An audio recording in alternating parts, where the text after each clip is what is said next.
So Doug has some sage advice for us today. Welcome back to the show, Doug. Thank you very much. It's good to be here.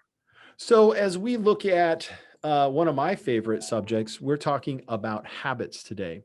So let's just start at the beginning. What is a habit? It sounds oversimplified, but habits either serve us or they hurt us. We have habits to just move on the unconscious. And then many of us have driven past an exit because we always go that way all the time.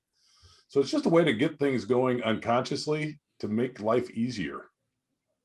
Okay, so it's an unconscious activity, basically. Yeah, so when we get to a conscious competence level, like driving a car, then we move into an unconscious competence where we don't think about it, but we know what to do.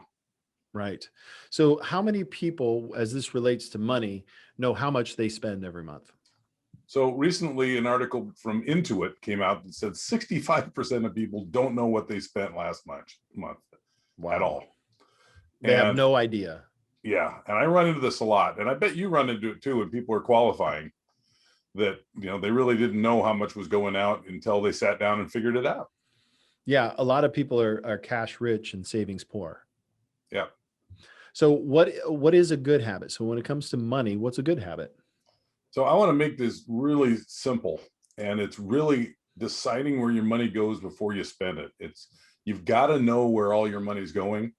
And the real caveat to this is that we all know what our monthlies are. I mean, that's easy, right? We've got our rent or our mortgage, we pay for gas for our car, we pay for groceries, but it's our infrequent expenses that get us. And an awful lot of people are living on 90 to 95% of their money monthly, and 20% of it's going to be infrequent.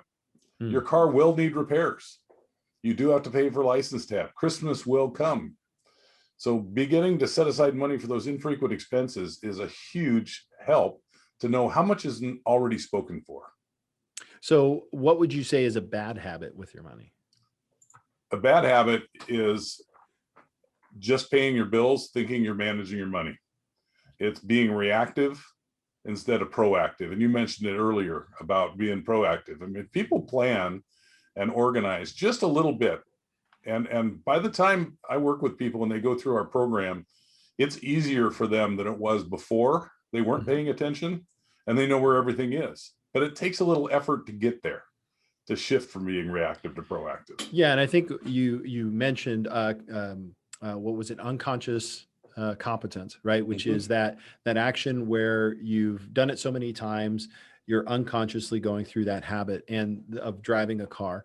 And when your poor habits for spending becomes an unconscious competency, that's a bad thing, right? So how can somebody go from a bad habit to changing to a good habit when it comes to money or quite anything, honestly?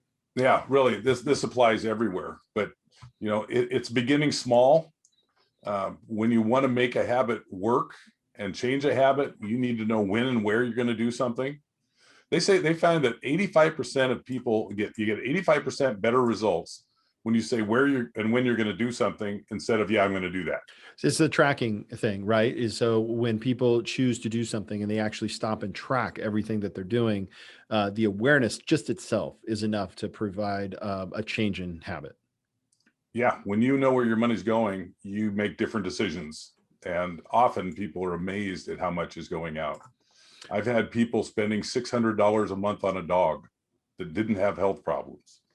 But by the time they added kenneling and doggy daycare and their trips, they didn't realize they had a $7,000 dog.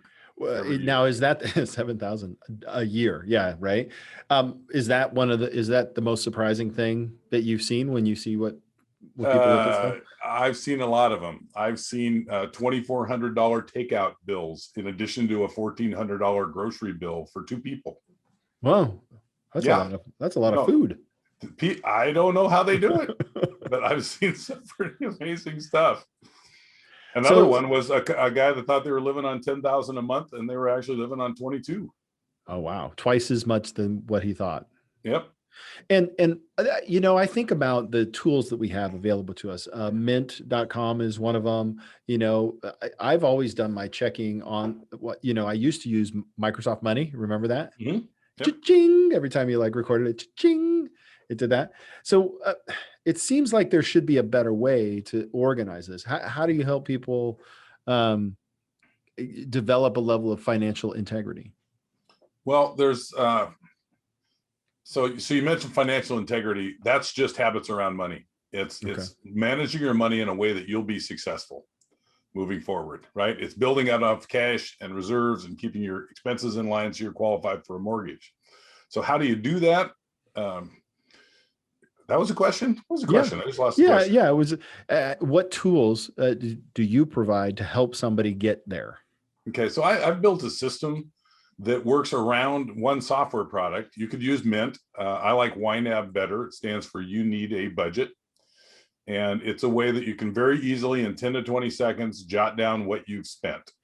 So the difference is, instead of spending money and moving on with your life, you spend money, spend 10 to 20 seconds jotting down what you spent in this app, and you'll know where it went. And often you're doing that while you're waiting for gas in line, while you're at Costco waiting for them to ring it up. So it's not even something you have to do afterwards. You get it all ready to go. When you get your totals, you just plug them in. And then you know exactly where things are going, and you can live intentionally. Yeah. And it is just an awareness issue, and it's a habit of awareness. I recently installed something on my phone because I was traveling internationally and was trying to figure out how to set it up on my phone so that I could tell it that I would be in this location. And that's now still on my phone. So it's tied to my bank account. So anytime something's charged, I get an alert. Super powerful for me because in this modern day where it's like, do you need a receipt? It's like, no, not really. Just I'm gonna reconcile my bank later. But this is something for myself as a habit where I see, oh, hey, there was $11.30. Oh, there was this. And you can find those reoccurring charges that you're like, I don't need that anymore. Yeah. Cancel. So it's really awareness. And I think a lot of us can do some of this stuff on our own, but also relying on someone else. And I think that coaching aspect. So why do people not do this by themselves? And what can we do?